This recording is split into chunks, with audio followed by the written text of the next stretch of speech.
vortex.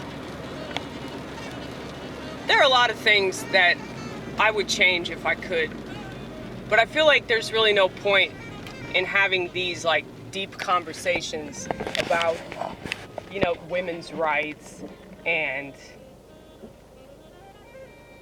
transsexual this and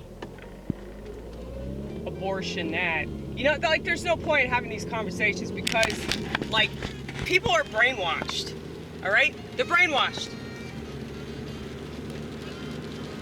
Whether they're brainwashed on the left or they're brainwashed on the right, or they want to pretend that they're not brainwashed because they're in the middle, okay?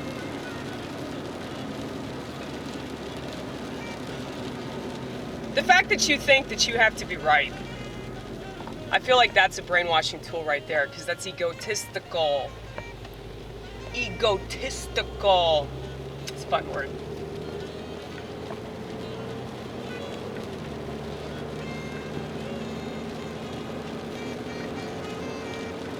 It's like, why do we have to be right? Why do we have to agree with other people on things? I mean, that's weird too, you know?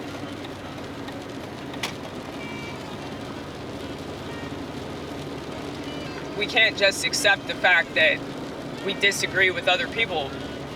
Yeah, because other people are other people that have other perspectives.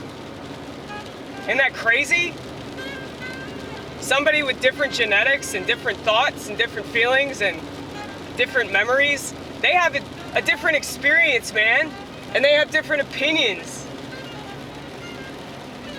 Like, that just shows you right there that, like, people are so bereft of awareness of, like, you know, just how things really are. Like, why the fuck would I get mad that somebody else disagrees with me? Like, why would I get mad about that? That makes no sense.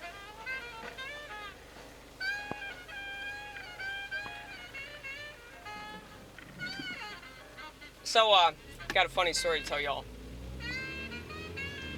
My friend Marisa, you've met her. The little blonde girl I work with, she just had a baby. Cutest baby in the world. She had the baby like a year and a half ago. But, I mean, it's still a baby, so feels like it just happened yesterday. Well, her baby daddy, his daughter, who's like 7, I think, she's 7, she's really cute, she's really, really funny. She's kind of a smartass though. And when I walked up to the table, she was eating with them, and I walked up to him yesterday and she goes, "Are you a girl?"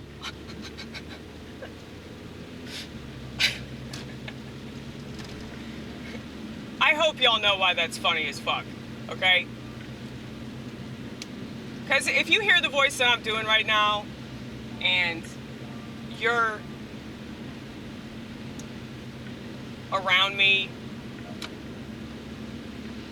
for any length of time, it's like you'd probably guess that I have some kind of gender dysphoria, okay? Because yes, I am a girl.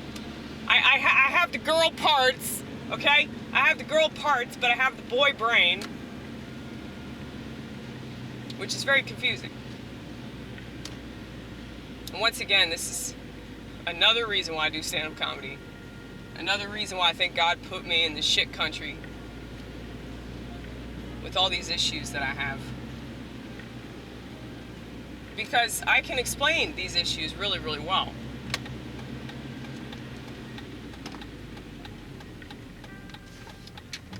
And because I can explain these issues really well, I have this healing ability. And it's not just because I'm funny, it's because I can make sense out of things.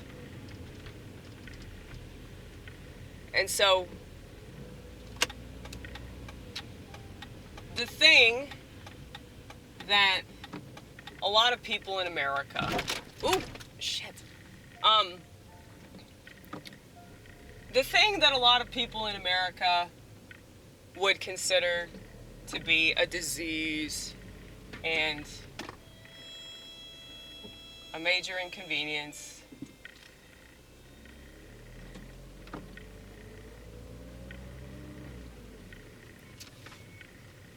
and just a burden, you know?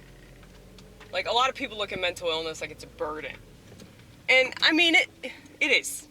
It is, a little bit. A little bit to a lot bit.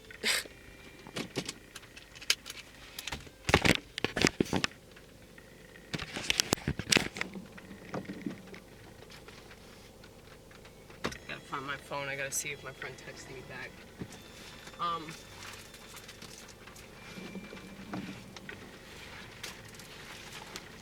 But,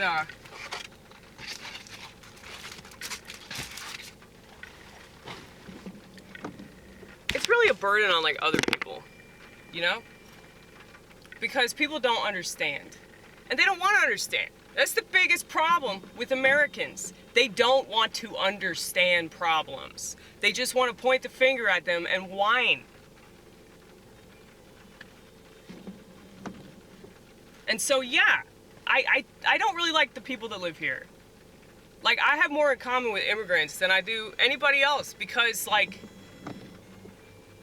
they know way more about hardship. And I'm not saying that people in this country don't experience hardship. That's not what I'm saying at all. Don't put those words in my fucking mouth, you woman. Okay, don't do that. But it's like, and it's not Americans' fault that they're like this though. So know that I don't just blame Americans and say, oh, you're stupid and you don't care about anything, and you lack compassion and you lack actual reasoning, you know, because, you know, a lot of people, they think, because once again, I got into an argument with a boomer about the thing, you know, the thing, you know, the thing I'm talking about. And he said the typical boomer bullshit, well, God gave us a brain to use. Yeah, and that brain tells me that my immunity is just fine. I don't need to inject myself full of chemicals to raise my fucking immunity.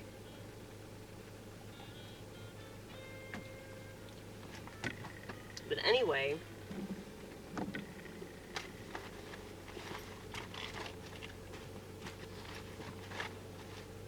it's like Americans are trained by the education system, by the medical model, by the daycare centers, but like all this stuff that we have that's like, you know, pushing like socialism essentially. Like everybody's the same, treat them all the same. Maybe they'll act the same if we treat them all the same, but that's obviously not true, right?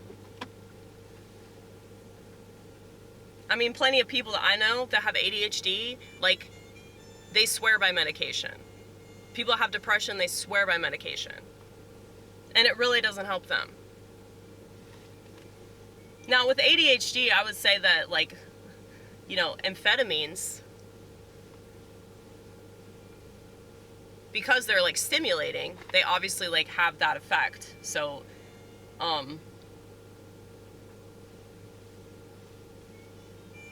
so they do work. That's what you're saying. You just contradicted yourself. You're right. You're right. I just contradicted myself. Well, there you go. At least we can admit it. No, but I mean, they work. Like the ADHD medication works.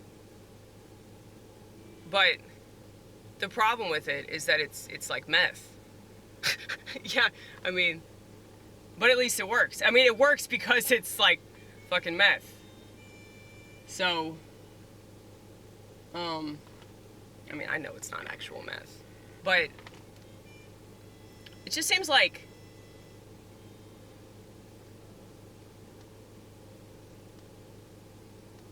people have more faith in drugs than they have in anything else.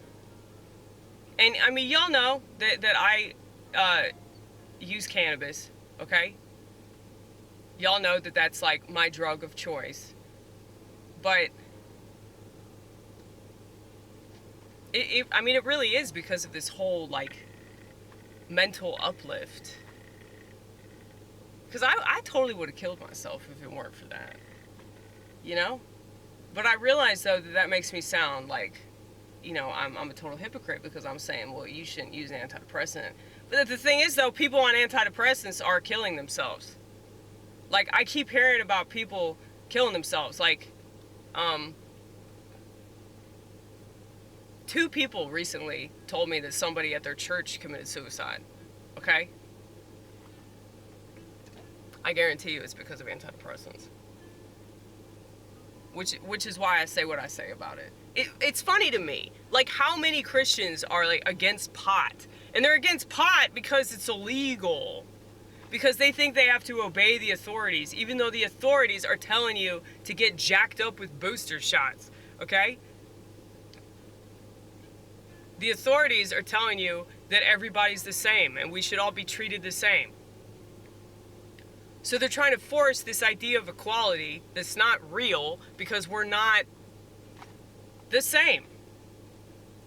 Mentally, emotionally, psychologically, physically, obviously not. You know, physically, obviously, like, you could look at this person versus that person, and you can easily assess that they're not the same person, right? But, I mean, that's crazy to think that doctors and nurses will just pump people full of medications, treating people like, you know, we're all just a bunch of fucking, you know, human McNuggets or whatever the fuck, you know? I heard that on the show 6 Feet Under, and I think that's an accurate depiction of, like, how the elite see society. If you go to a fucking McDonald's and you see, like, the kinds of people, I used to work at McDonald's, okay? So I can say this. The kinds of people that eat that shit food and they eat it all the time, it's like, I understand why Bill Gates and Klaus Schwab look at us the way that they do, because, yeah, they treat us all the same because, yeah, so many of us human beings take measures, like I keep saying over and over again, it's like we take measures to ensure that we're not the human beings that we were created to be. So we have all these chemicals in our system, like, you know, I keep reading these articles about forever chemicals in the water supply, forever chemicals in all the products that we use. Yeah, in America, stop saying this country is good, dude. This was the whole intention, to turn human beings into fucking animals. You know, look at what they do to animals. Look at how they treat chickens. Look at how they treat cows. Okay, I'm not a vegetarian, but, like, I can see why vegans are, like, so hardcore about that. Because it's like, yeah, if you see how these animals get treated, like, I can understand why their conscience won't allow them to eat those animals. Like, I understand that perspective way more. So I honestly have way more in common with a vegan than a non-vegan. Because at least they're conscious of some motherfucking thing that's horrible in this world, and they're taking measures in their own personal life to say, fuck that, I'm not going along with that. That should be respected. If vegans weren't, like, out of their minds, like, you know, militant about it, I feel like they'd be way more effective. But so that's what I'm trying to do, you know, with the whole, you know, the phone stuff that I keep bitching about, you know, instead of being militant. And I don't think I'm militant about it, but I know I'm definitely a cunt. And the reason why I'm a cunt is because, you know, society is completely falling apart and people refuse to look at the common denominator, which is all too common for a Western country. And yeah, I don't think Western civilization is a good thing. There's my phone. There it is. Speaking of practicing, what you preach. One missed call. Let's see. I think he probably tried to call me back. Okay, I'm gonna call my friend, but I'm gonna call my friend. I'm gonna see my other friend. I gotta feed Paisley too. She's probably so mad right now. You should call the house. Dude, I wish I had an answering machine. Because if I had an answering machine, because she would hear my voice. She would recognize my voice. I'd be like, I'm coming home, baby. I wonder if I could do that. I wonder if I could just call her. Yes, I'm calling my cat, who is at the house right now. Because I have a house phone, believe it or not. I have a house phone.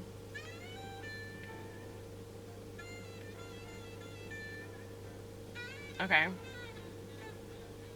So I am calling. Meh!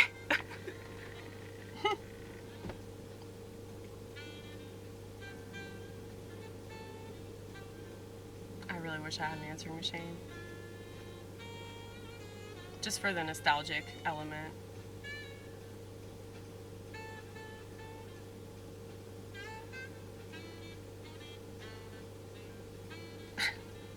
She's not gonna know that it's you.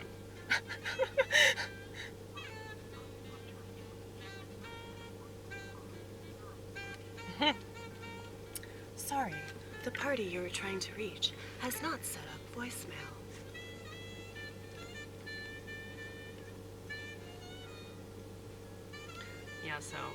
Yeah, but I gotta go home though. Because I've been at the hospital all night. I feel so sorry for Rooney. I really have no idea, like, how long she was gonna be there. Like, she made it seem like she was gonna get out.